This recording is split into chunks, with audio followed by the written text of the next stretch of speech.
बनी इसराइल में एक बुज़ुर्ग थे जिनका नाम था अल-जर्रार बिन कशफ। अल-जर्रार बिन कशफ दिन में रोज़ा रखते थे और रात में अल्लाह की इबादत करते थे, ये इनका अमल था। एक रात जब वो सोते हैं तो देखते हैं कि ख्वाब में कि कोई कह रहा है कि ए जर्रार बिन कशफ, तुम्हारे शहर में एक ज़ानिया औरत है, एक तवाइफ है, एक फाहिशा औरत है, जाकर उसको ईमान की दावत दो, उसको तबलीग करो।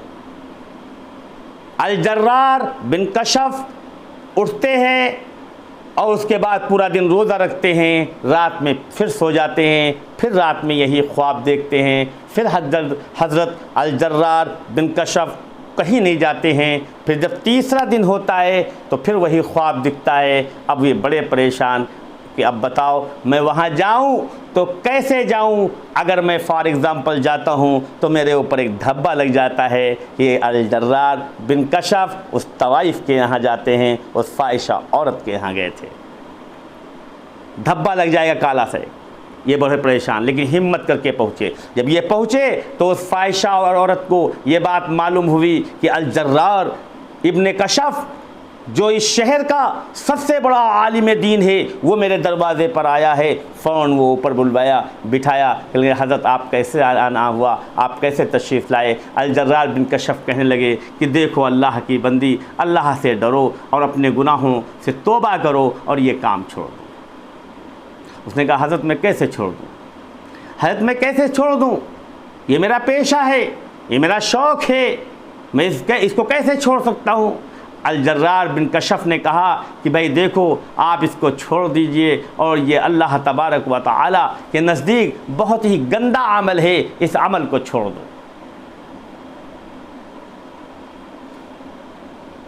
तो उसने कहा मेरी एक शर्त है, अगर मेरी शर्त पूरी कर दीजिए तो मैं इस काम को छोड़ सकती हूँ और मैं तौबा कर सकती हूँ। अल-जर्रार बिन कशफ ने पूछा वो तेरी शर्त क्या है। तो उस तवाइफा ने, उस फाहिशा औरत ने कहा कि मेरी शर्त ये है कि मुझे अल्लाह दिखा दीजिए, अगर मुझे अल्लाह दिखा दीजिए तो मैं इस काम को छोड़ सकती हूँ। अल-जर्रार बिन कशफ वहाँ से चले आए वहाँ, ऐसी शर्त लगा दी है ना उसने।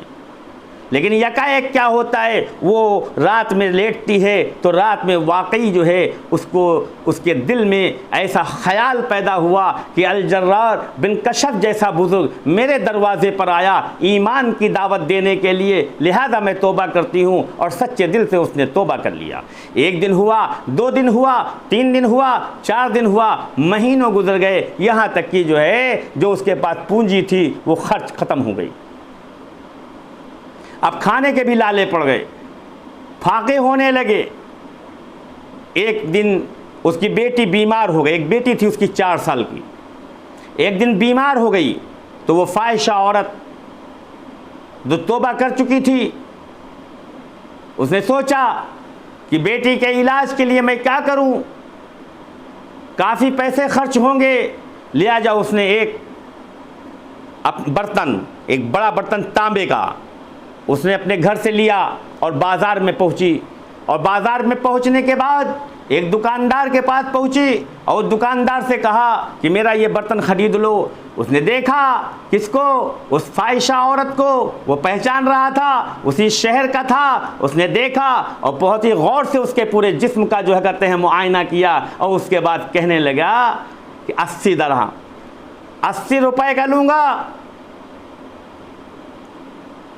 उसने कहा सुनो, तुम इस बर्तन की कीमत लगाओ, मेरी कीमत मत लगाओ, ये जितने का है उतने का लो, बढ़ा के मत दो, तुम्हारी नीयत ख़राब है। वो आगे चली गई। दूसरे दुकानदार ने भी यही किया, क्योंकि कपड़ा चुस्त पहनती थी, कपड़ा बहुत चुस्त पहनती थी, बहुत ही टाइट कपड़े पहनती थी, जिस्म उसका बिल्कुल साफ दिखता था। लिहाजा वो दुकानदार के पास, जब दूसरे दुकानदार के पास पहुंची, उसने भी 80, फिर तीसरे उसने नहीं बेचा। वो वापस आने लगी तो आखिरी दुकानदार एक नौजवान था, उसने आवाज़ दिया और आवाज़ दे के बुलाया, और बुलाने के बाद कहने लगा कि बेचोगे मेरे हाथ। उसने लिया और उसने लेने के बाद उसको तौला, और तौलने के बाद उसने 2 दरहम लगाए, या सही बिल्कुल रेट लगाया 2 रुपए। उसके बाद उसने दे दिया, बेच दिया। उसके बाद वो घर आई, और घर आने के बाद फिर दूसरे दिन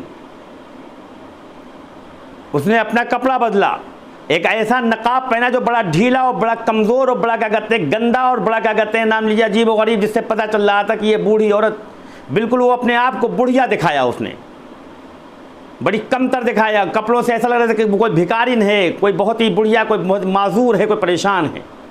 और उस हाल में एक बर्तन को, उसी जैसे बर्तन को लेके पहुंची, पहले के पास पहुंची, बोले भाई इसको ख़रीदोगे? उसने देखा, उसने तौला, तौलने के बाद बोले 2 दरहम में। उसने सोचा यार पहले दिन मैं आई थी तो ये 80 दरहम लगाया था ऐसे बर्तन के, और आज ये कहते 2 दरहम लगा रहे हैं। फिर दूसरे के बाद, फिर तीसरे के बाद, फिर चौथे के बाद, फिर वो नौजवान अपने काम में मसरूफ़ था। उस नौजवान के पास पहुंची तो उस नौजवान से कहने लगी कि भाई इसको ख़रीदोगे?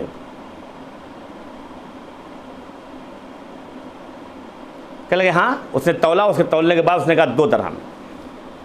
अरे उसने कहा अभी ऐसा है 6 दरहम की मैं बेचूंगा। इससे पहले भी मैं दुकानदारों से यही बात मैंने कही, लेकिन उन लोगों ने नहीं ख़रीदा। हम 6 दरहम से कम नहीं बेच सकते। बोले 6 दरहम की चीज़ नहीं है, मैं कैसे ले लूँ? तो उसने कहा भाई 6 दरहम के नहीं दे सकते हो तो मैं नहीं लेता हूँ। बोले नहीं, मेरी बेटी बीमार है और परेशान है, और उसकी तबीयत बहुत ख़राब है। हकीम साहब ने जो नुस्खा लिखा है उस नुस्खे को ख़रीदना है, वो दवाइयाँ ख़रीदनी हैं, लिहाजा आप 6 दरहम में बेच दें, वो ख़रीद लें आप। वो नौजवान ने कहा ठीक है देखते हैं। उसने कहा मैं 80 दरहम का ख़रीदूँ, 80 दरहम में ख़रीद। उस औरत ने कहा आप एकदम से अच्छे 80 दरहम में ख़रीद रहे हैं। कह लगे हाँ मैं आपकी मजबूरी समझ रहा हूँ। उससे वो आई, लौट के आई, अल्लाह के सामने गिर गए, कहने लगे अल्लाह मैंने देख लिया तुझे, वाकई मैंने तुझे देख लिया, मैं सच्ची तौबा करती हूँ, अब मैं कभी भी ये फोश काम नहीं करूँगी, मैं कभी अल्लाह तेरे हुक्म की फरमाबरदारी के बजाय नाफरमानी नहीं करूँगी। ये बनी इसराइल का अल्लाह तबारक व तआला ने इरशाद फरमाया है, हदीस कुदसी है जिसको फतहुल बारी ने नकल फरमाया है। फतहुल बारी की हदीस है कि अल्लाह ने फरमाया जब कोई बंदा, कोई बंदी जब मेरे रास्ते में अपने आप को सौंप देता है, जब वो मेरा मुकर्रब बंदा बन जाता है, तो मैं उसके कान बन जाता हूँ, मैं उसकी आँख बन जाता हूँ, मैं उसके हाथ बन जाता हूँ, मैं उसके पैर बन जाता हूँ। मेरे मोहतरम दोस्तों और बुज़ुर्गों, कमेंट बॉक्स में आमीन ज़रूर लिख देना। अगर इस दुआ से, ए अल्लाह, उसकी तौबा से अगर कमेंट बॉक्स में आप आमीन लिखिए, हो सकता है आपकी आमीन से लोगों के काम बन जाएं। लिख दीजिएगा आमीन कमेंट बॉक्स में। आपके आमीन लिखने से आपका कोई नुकसान नहीं होगा, लेकिन इंशाअल्लाह रहमान अगर किसी का काम बन जाए इसकी वजह से, तो आपको कितना सवाब मिलेगा। और आप अपने आजू बाजू में, अपने आसपास के लोगों पर नज़र रखिए, कोई भूखा तो नहीं है, कोई नंगा तो नहीं है, कोई परेशान तो नहीं है, कोई मजबूर तो नहीं है। लोगों की मदद करना सीखो, लोगों को देना सीखो, अल्लाह तुम्हारी मदद फरमाएगा।